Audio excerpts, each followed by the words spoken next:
Okie dokie. Right. So hi to everyone at home watching. It is myself, Clea, and I'm joined by the wonderful Mirai and Qoh, mid laner and AD carry for Vanix Esports. We're just going to be talking about their expectations for the summer split for NUEL and NSE, how they're feeling about the meta and the team overall. So thank you both for joining me, despite a couple of delays, but we're here now. Yeah. Thank you for having us. No, that's okay. How are we both? Doing well, thank you. Yeah. Good. I'm hard chilling. Hard chilling. But you both finished uni now, right? So just some time off and chilling, yeah? Yeah, Mm-hmm. just some time to do whatever now. Nice. Maybe climb some solo queue if I decide to. If you decide to. I've been grinding, I haven't been climbing, so we're not gonna go there, but Yeah, hey ho. agreed. So we just both not just got off, obviously it's been a week or so now, but from Collegiate Cup 3, so how was that for both of you? I found it really fun actually. It was definitely a different thing to play our game to see how our CS team was, and then get absolutely stomped in their game. Yeah. If anything, we should call it a stomp. I'd say.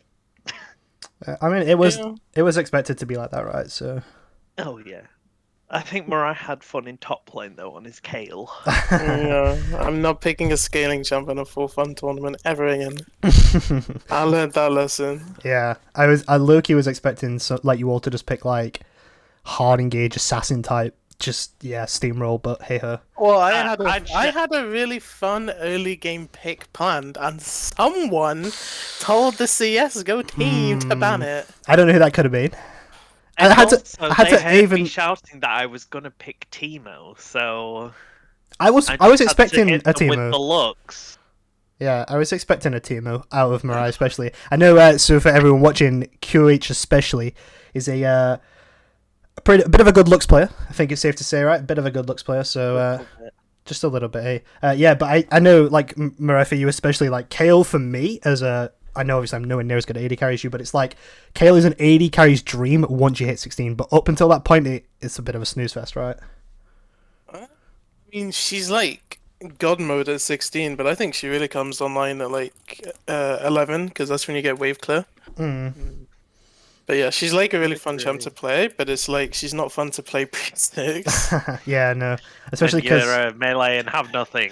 Yeah, and against the Nasus as well. No, yeah, I mean, obviously it was a lot of fun, being in person and meeting both of you as well, in person, because obviously we hadn't had that pleasure, so, but, looking towards now, NUEL and NSE, I kind of want to maybe start with you, Jordan, the mid-meta, in my opinion, has had the biggest change since spring. I think it's fair to say jungle as well, but obviously neither of you jungles. But the mid meta has gone really melee focused, especially at the pro level. So do you think you're going to be playing more of the melee champions, or are you going to try and stick to the mages and that sort of play style? I'm still going to be looking at pocket pick around the Seraphine and Karma and stuff, because they still are able to put up what they need to do. But I have been actually playing some more of the melee stuff and the more carry oriented picks that we're seeing in meta a lot, to get a bit more practice on them and hopefully maybe be able to pull them out when needed. Nice, yeah. And do you think so you said obviously you're playing about the Seraphine and the Karma, I know I always talk about the pro level, but so we saw Abadage, for example, was playing out the Karma back-to-back games, and they were saying a lot about how it's going to be Karma to play around the jungles, the Zinzaos and stuff like that. So is that what you're thinking? You'll play around your jungle and your bot lane and stuff with those picks? Yeah. So a lot of the time, I know me and Regan have quite good synergy after playing some games extra and stuff. That I can just say, go here, go wherever, I'll be there. And he does whatever he needs to do to get us ahead, and I'm always there to back him up on those picks a lot easier, because I have enough time on them. Yeah, compared yeah. to these more carry-oriented ones. And I think this like falls nicely into like what I wanted to talk about next, and maybe Mirai, we could hear your thoughts on this. Like the jungle meta has changed as well quite a bit since spring. So like, obviously with the Xin Zhao rework, Lee Sin's kind of had some jungle presence as well. So like, how are you both feeling about the jungle meta at the minute? Do you still think it's like the strongest role in the game, and that's like maybe why John wants to play around it? See, the jungle meta right now is kind of weird because it has been like a power farming meta since mid-season 10 to now. And like the changes that they implemented a few patches ago kind of didn't stop that. Your power farmers like Hecarim are still pretty good right now. I think people should really start playing Hecarim. That champion is back. But also you have you have the resurgence of the gankers like Xin Zhao and Rek'Sai are all doing really well now, especially in like uh in my elo. I see them like every other game and it's infuriating because they don't farm. They just take red and they run straight bot lane and whatever happens happens. And I actually kind of like it when it's on my team, of course. You know, give me a Xin Zhao who just comes bot on repeat and has so much kill pressure, so much like damage, at least until like 3 items. I really like that kind of game because the thing is, they have this like with the power farm meta. What you ended up having is you ended up having these junglers who are just like sometimes 2 or 3 levels ahead of their laners in terms of levels because they would just be able to power farm into gank, into tax wave XP, into invade the enemy jungle with their laner who is actually there and just keep getting ahead and ahead and ahead. And it was getting ridiculous because as an AD carry, you're kind of, you know, you have a leech of XP for a certain period of the game.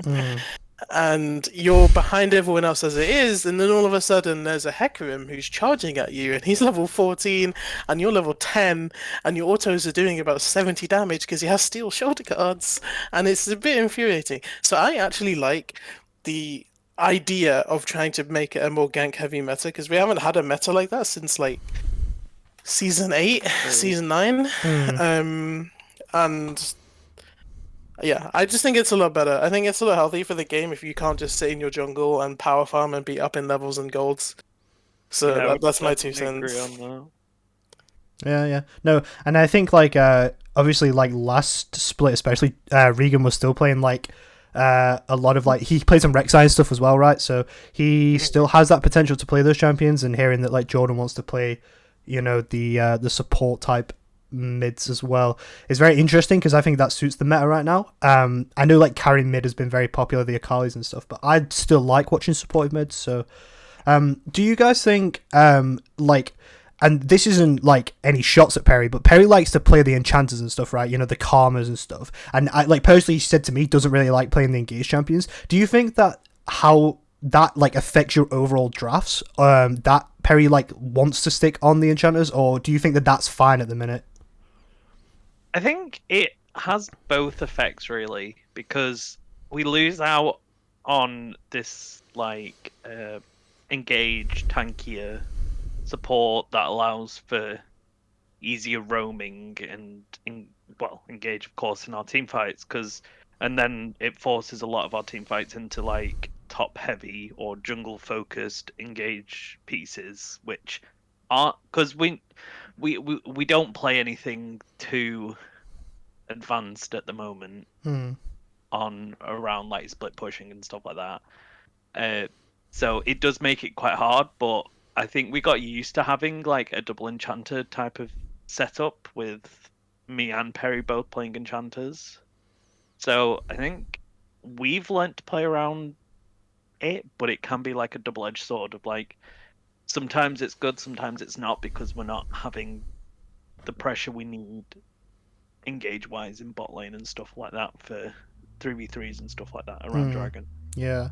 And the other problem that you tend to face, when you tend to face when you have enchanters in the bot lane rather than vanguards like Leon and Nautilus Slash, is that you lose the ability to face check and get strong offensive vision, because enchanters and mages are very squishy and they don't have escape. So what often happens is Perry, we've seen a lot where he'll just get caught out and die because he used to be a very big and Vanguard player, but in this team he's kind of taken in a Gianta player. But those habits you build up by playing these tanky champions like Leona, who when you see a Leona you run because she's probably going to be able to 1v1 you, so you give her the space to put the wards down. But you don't need to do that against a Lulu. You can just engage on her and she'll probably die when she's all on her own. So you lose like the benefits is obviously you have a good amount of peel for like a carry, and it's very good at enabling for them. But you lose aspects of the game, like offensive vision. Offensive vision is so important when you're snowballing because it allows you to kind of choke the enemy out of resources and take full control of the map. You can't really do that with an enchanter unless they're running around with the jungler, which is good. Perry can obviously communicate with Regan to come and ward, but when Regan can't do that, we're kind of left on this like vision denied island, if that makes sense. Yeah, no, definitely. I think, like you say, it depends, in my opinion, on like what Regan's going to be playing, most of this split. And it also, I think I want to ask you guys about, so obviously last split, Deathmarked was basically playing all like engaged tanks top lane because in what my opinion was what you were lacking in the supportive pool. So you had like the Orns, a lot of Orn actually coming through for Deathmarked, and like the top meta at the minute feels kind of carry heavy as well, like Gwen up there and stuff. So like, do you think like you're still going to see Deathmarked on those engaged tanks this split as well? I personally think we'll see him on some more carry duty, just because of how top lanes panned out to be now. I still think we'll have games where he ends up on like the Scion type of things, but I definitely do see him being able to pick into like more of the like Gwen style and some stuff like that. Yeah, no, I think like obviously I know you were playing against a CS team, but like he had that like really good Talon game when you guys were playing in Cup 3, and it just made me think like it'd be nice to see Deathmark on some more like carry champions. I think I want to ask you guys, like, because I know you played a few games earlier today as well, and you're like looking to start scrimming going into next week. So, like, in your guys' opinion, as like really high-low players, in my mind, what's more important in a professional team? Well, not like just a team in general. Do you think like chemistry and friendship's more important, or the skill of the individual players? Like, which is gonna carry you guys more? You want to go first, Mirai? You can go first, that's fine. Okay.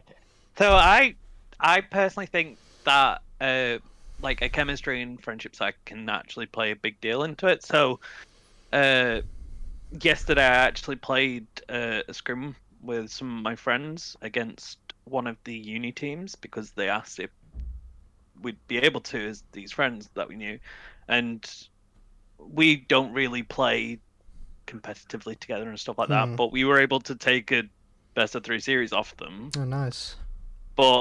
And we're not all the highest ranked players, but I think it works as well with us because we're not the highest ranked players, but we're able to understand each other.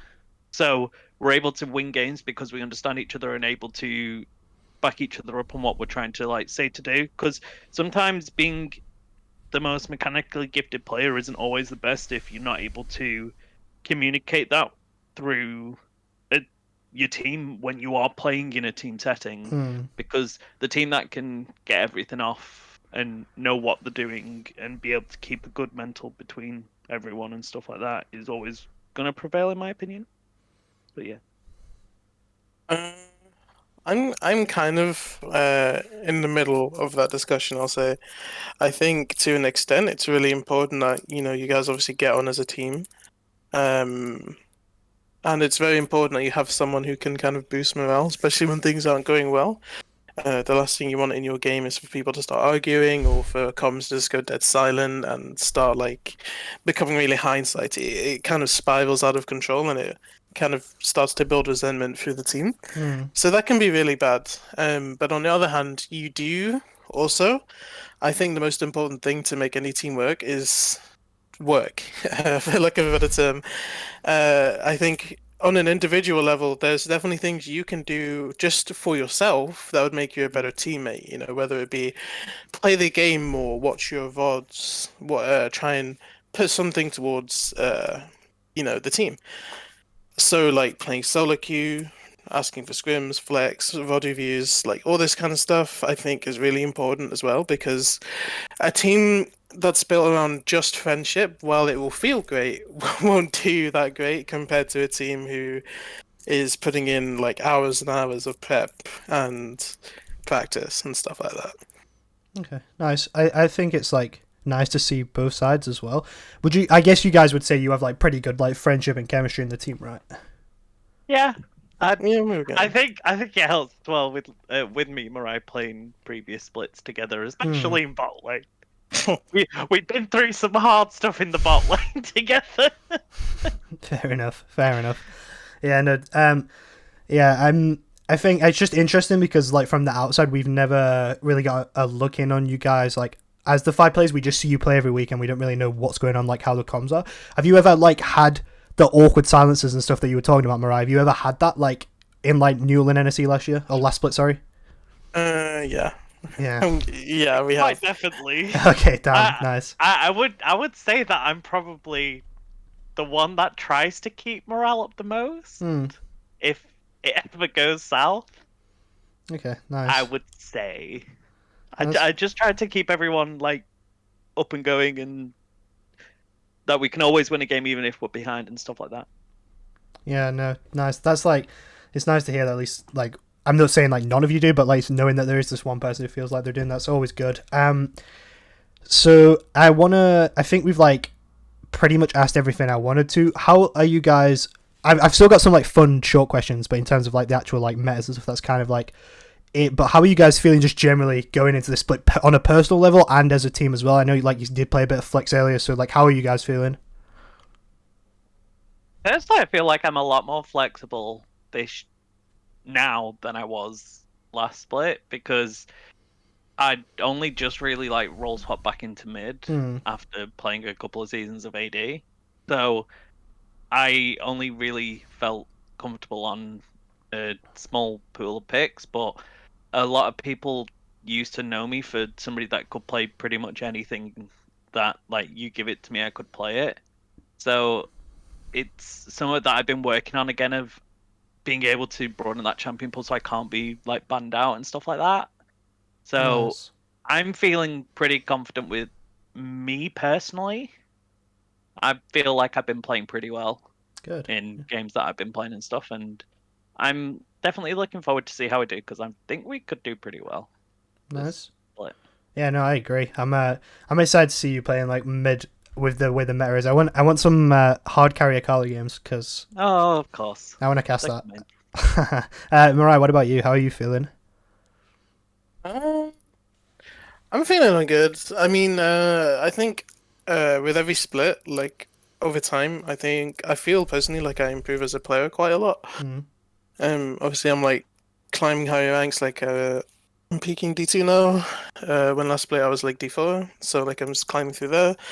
I'm working with like ERL comp teams as well to become like a better player, and obviously with working with like actual like comp teams and like their staff and stuff, I feel like I'm gonna improve even more as a player. Maybe I can improve more as a captain as well, because I feel like I'm definitely lacking in that area a bit.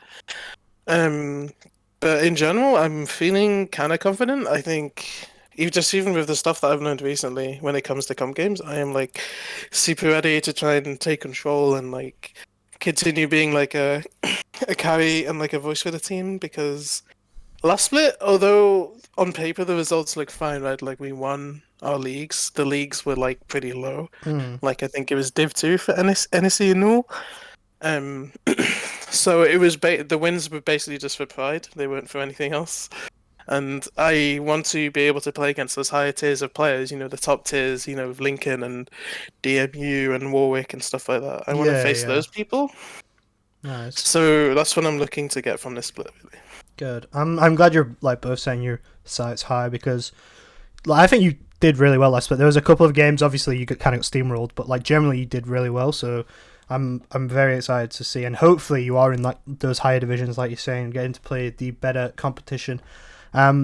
This last bit, I just wanted to do, it's just a little bit of fun. It's nothing personal, so if anybody else is watching, it's nothing like, we're not, calling anybody out. Just a few fun questions. So the first one is, of any of the League of Legends bans that you know that there are KDA, True Damage, and Pentakill. Which ones would you want to join and why? I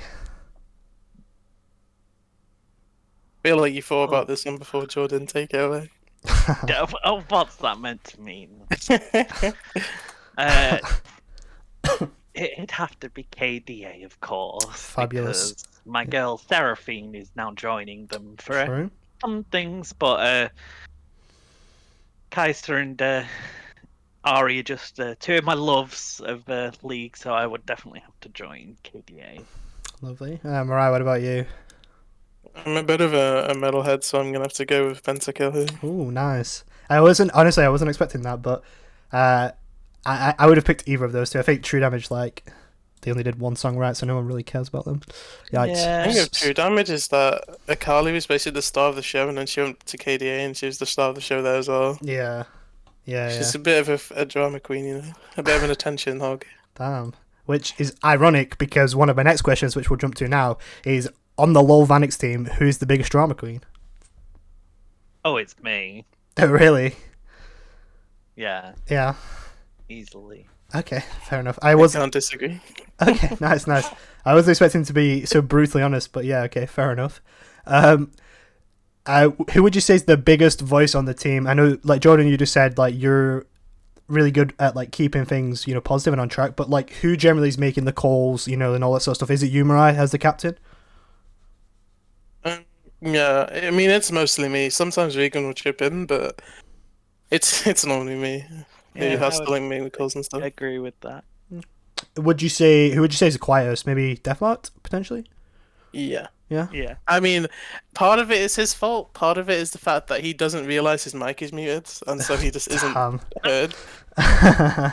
Nice. But he's generally the quietest. Yeah, I mean, top playing Ireland, it's kind of like to be expected, right? But who would you say? And I mean, you could say yourselves, but you're gonna have to argue your case. Who is the biggest brain player on the team? It's me. Okay. And here's my argument for it. I put in way more time into League, and I'm way much more of a nerd than Jordan is at League, and I think he knows that. Wow. I wouldn't say that. I've spent a lot longer time playing the game than you have. Oh damn! I didn't mean to cause drama. I'm so sorry. Okay, but in the time that I have played, I have probably put in a hell lot of work. I do put a lot in. I just don't speak about it. But yeah, I'd still probably say Mirai anyway. Okay. I mean, I have had the pleasure of hearing Mirai's magical analysis when we've had the pleasure of casting Balance League together. So I know that you have a pretty good understanding, but I don't want to cause drama, so I'm sorry, guys. If you could be a League skin in real life, you have to be the skin all the time. So think about this very carefully. Which League skin would you pick? Battle Academia Jace. Damn, that was I feel like you thought about that before. No, it just kind of popped into my head. Okay. It means I'd be an anime character all the time, so. Yeah, I mean, I can see it. It would be fabulous. Jace is just great. Maybe some Jace mid this season? Question mark. Maybe. Mirai, what about you? Find out. I had to be any skin, so you have to live in that universe as well, right? You can't just be that skin in our world. You can look at it either way. You can be in their universe, or you can be that skin in I don't know. You have to go to uni and sit in your lecture halls as whatever. Pick whichever you want. Everyone else is normal. Yeah. Let's go with that.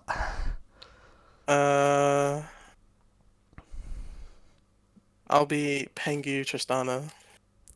Okay, fair enough. Just imagine a little midget in a pajamas just running around campus. That'd be good. What, it would be carrying a gun. Yeah, carrying a big old blaster as well. It would be great. Yeah, well, I'd be carrying a massive hammer, so. Yeah. I could definitely see like getting through security. Yeah, definitely. So next question: one champion to main, one to remove, and one to rework. Like, you both have to pick one of each. So who would you both, if you could only main one champion for the rest of forever? I think I know who Jordan will pick, but one champion to main. Looks. Yep, I kind of expected that one. Mirai? Mine would be Kaiser. Okay, nice. Obviously, you should know by now that I can say the same. It would be Kaiser, obviously. I always call myself a self-certified Kai's main. It doesn't mean I'm good at the champion, but it's my favourite, so we'll go with that. Who would you both want to remove? Like, one champion to remove? Diana. Okay, yeah, it's pretty safe to remove. Yumi. You know how I said that supports the leeches? Yumi is like the primo leech. She's the giga leech. Yeah. Get that champion out of the game, please. Yeah. Yeah, okay, I can't even disagree with either of you. I don't know who I would remove. There's way too many, and in my ELO it's even worse. So yeah. What about one champion to rework? Is there a champion that either of you specifically would want reworking? Rework Talia. I miss being able to play her. Fair enough. I like Talia. It's a fun champion, so I can see that. What would you change about her? I'd make her so that she can actually lane again. Okay. Because I feel like a lot of her power for lane got taken away when they saw she was getting very strong in the jungle. Yeah. So she then fell off a lot, so it felt bad because I used to like play her one of the most in mid, and then she lost all her power because of jungle. I feel like that's always the way, right? Champions are really fun, and then junglers start abusing it, and then they're just no longer fun because they just get nerfed into the ground. But yeah, that's a different conversation for a different day. Mirai, one champion to rework in your opinion?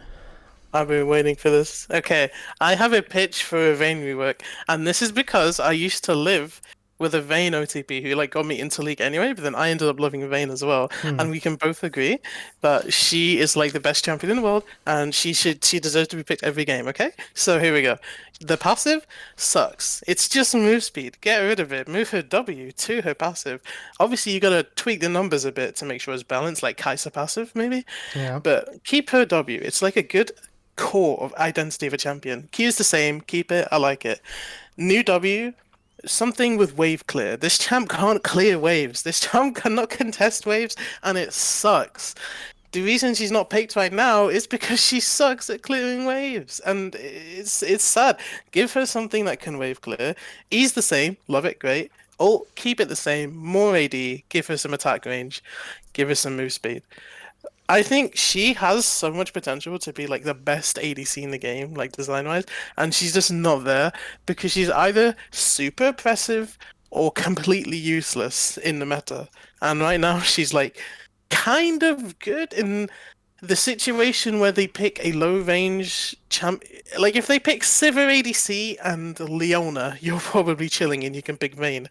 But if they don't pick those champs, she sucks, okay? And then that's not even talking about how she has to deal with a mid laner who outranges her, a jungle who one-shot her, and a top laner who outduels her. She sucks. She's so outdated. Rework Vayne. Okay, I was not expecting you to have thought about that so much, but yeah, no. Did you see? I think I saw on Twitter that you'd seen it. Her new skin that got announced today. Yeah, it looks really good. About the new skin. I'm salty about the new skin. She's in the middle of an apocalyptic ruination event. When did she have time to ruin her hair like that? What happened? I saw one of the devs that worked on it literally tweeted saying, "I got to cut off all her hair," and I was just like, "Why?" It's the only thing I don't like about the skin. Like if you look at every Vayne skin, she keeps her long hair and it looks amazing. Yep. Why did they get rid of it? Yeah, I don't know, but hey ho. Last question. This one's just a bit of a quick one. Your favorite pro players and pro teams to watch in League of Legends? Good. One of my favorite pro players was always PoE. Yeah, nice. So I followed him everywhere because I just like his playstyle and that he's always looking for something different. Compared to like the normal roster. So I would have to say PoE in any team that PoE's been on, so TSM. Nice, okay. And Mirai? This is a pretty like I'm gonna sound like a team whore with this question because I love watching good AD carries, which means I love Reckless, I love Hansama, I love Gala, Uzi, Jackie Love. Ruler, Viper, like the list is very long. In terms of team, it's probably FPX though, because FPX have this really fun style they're very like strong side, top side oriented with a strong carry bot lane anyway. And I've heard there's rumors of Uzi like getting ready to come back. Yeah. And if you slap Uzi on the FPX roster, they are winning worlds again. Damn. But if I had to narrow it down to one team, I really, really enjoy watching from EU. It will be G2 because they have Reckless, and Yeah. Reckless is like my shining star. But also Viper. I really love Viper as well. Fair enough. I mean, obviously, I think any AD carryman is gonna like watching Reckless, right? I got into League because of Double Lift, which is so generic, I know, but so obviously I like love Double Lift, and when he retired, I was a bit like yikes. But Reckless is always someone to watch. I like watching Tactical as well because I feel like Tactical and FBI as well. They're both like, I don't know if you two watch much LCS really, but they're both like such good mechanical players. And like you were saying, Mirai, watching a good AD carry is always fun, right? So. As an AD carry player, so I like watching Tactical play Tristana like she's top fight and jump into the entire team and end the game. I mean, true, very true. Well, maybe don't take tips from Tactical, then, eh? I would also just add as well, after bringing up FPX, I'd have to say Doinby as well. It's the same reason why I like PoE. He's never afraid to show an off-meta pick. Yeah. As I think we can see from when they won Worlds, there was a few off-meta picks at that point in time. He's also such a Chad, you know. Every world champion, they pick their skin for themselves. He picks his skin because Malphite is the only champ his wife can play. Yeah. Yeah, no, literally. And I love the Doinby meme where everyone's like, he's typing every single like summoner spell and everything in the game constantly because like he's just always thinking about that stuff. I enjoy watching Doinby. Maybe I guess we'll just end with this. Who's winning Worlds this season? Who have you both got for winning Winning Worlds? See An if you get it LEC right. team. There you go. Oh wow. I mean, Matt did not too bad at MSI, right? So. I'm not going to specific. Oh yes, you got to respect it. I will always say LEC will win. It's confidence. I cannot tell you what team it is, but it'll be LEC. I'm gonna have to ruin the day by saying it's probably gonna be FPX anyway. Okay. Yeah. No. Fair enough. Well, thank you both anyway for joining. It's great to hear your like thoughts on the metas coming up and. Just a few fun questions as well. Thank you for everyone who tuned in and listened to these beautiful voices talk about League. NSE and NUEL will be starting, I believe, from next week and the week after, right? Have I got that right? 4th and 7th of July. 4th and 7th, there we go. I'm glad someone is more switched on than I am. So make sure to check out that. Follow the Vanix Twitter and Twitch if you want to keep up to date with that. I will be there and we'll be joined with some wonderful people. Woody is going to be back. We also have some big plans for the League stream as well, so keep an eye out for that. And thank you everyone for tuning in. And thanks to Mirai and Jordan. Cheers. Thank you. Thanks for having us.